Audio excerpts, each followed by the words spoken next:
तहरीक इंसाफ को ऐसा क्यों लग रहा है कि जुडिशल मार्शल लॉ की तैयारी की जा रही है? जी, मैंने जुडिशल कू या जुडिशल मार्शल लॉ का ही लफ्ज इस्तेमाल किया था कल। और उसकी वजह यह है कि हुकूमत अचानक फैसला किया है हुकूमत ने कि हमने सुप्रीम कोर्ट के जजेस की तादाद बढ़ानी है।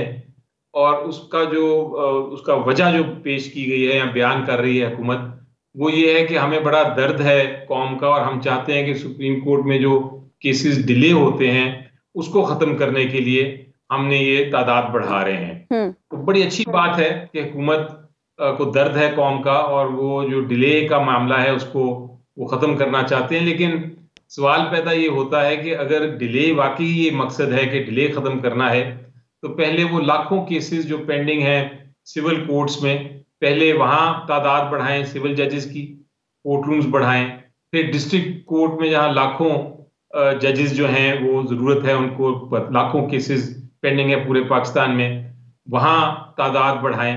फिर हाई कोर्ट में जहां जरूरत है वहां भी लाखों केसेस पेंडिंग हैं, जहां पूरी तादाद जो जरूरत है वो भी नहीं, जो जो तादाद मुकर्रर है वो भी पूरी नहीं की गई सीट्स, वहां कम से कम सीट्स जो हैं वो उनको पुर करें, तो फिर सुप्रीम कोर्ट तक आए। ये अचानक सुप्रीम कोर्ट में 7 जजेस बढ़ा के आप पूरी डिले पाकिस्तान के केसेस का खत्म कर लेंगे, ये मंतक नहीं मानता। वजह इसकी ये है, वजह मैं बताता हूं क्या है। वजह ये है कि हुकूमत डेस्परेट हो गई है, उनको हर सूरत में चाहिए, वो कोशिश कर रही है कि किसी तरह सुप्रीम कोर्ट को अपने काबू में रखे और सुप्रीम कोर्ट से अपनी मनमानी फैसले कराए। तो वो जुडिशल स्टैकिंग कर रहे हैं।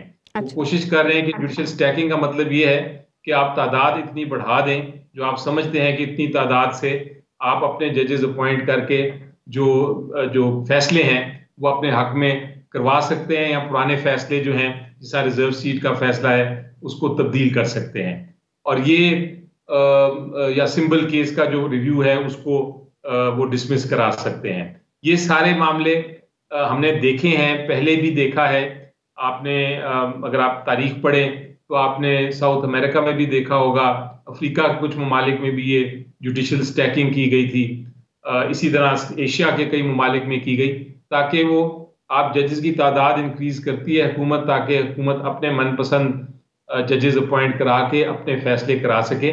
ये कोशिश हो रही है। ये असल में मकसद इसका अवाम की बहलाई नहीं है, क्योंकि अगर वो होता तो पूरी जुडिशल रिफॉर्म होती नीचे से। ये जो ऊपर से कोशिश की जा रही है, ये एक तरह जुडिशल कू होने की करने की कोशिश की जा रही है कि हम अली जफर साहब, ये तो इम्कान है कि हुकूमत के पास चूंकि मतलूबा अक्सरियत है कानून में तरमीम की, और ये काम कानून में तरमीम से ही होना है, तो आप समझते हैं कि ये कामयाब हो जाएंगे और वो अपने मतलूबा अहदाफ या नताइज जो जिनका भी आपने जिक्र किया, फिर वो उनके हासिल होने का इम्कान भी बढ़ जाएगा? ये भी तो हो सकता है कि जजेस आए और उस तरह ना सोचने वाले हों जिस तरह ये सोच रहे हैं। बिल्कुल। पहले आपके पहले सवाल का जवाब तो ये है, आपने बिल्कुल दुरुस्त फरमाया कि ये वाली जो तरमीम है, ये चूंकि आम कानून में ये तरमीम करने जा रहे हैं या एडिशन करने जा रहे हैं, तो ये सिंपल मेजॉरिटी से हो सकती है, आईनी तरमीम की जरूरत नहीं। और चूंकि हुकूमत के पास अगर पीपल्स पार्टी उनको सपोर्ट करती है और उनके इत्तेहादी जमातें उनको सपोर्ट करती हैं, तो फिर वो इस कानून को पास करा लेंगे। तो ये तो आपके पहले सवाल का जवाब है। लेकिन दूसरा आपका पॉइंट बहुत ही इंटरेस्टिंग है, और मैं उस सेकंड पॉइंट को आपको वजाहत करता चलूं कि ये एक डेस्परेट माइंडसेट है हुकूमत का।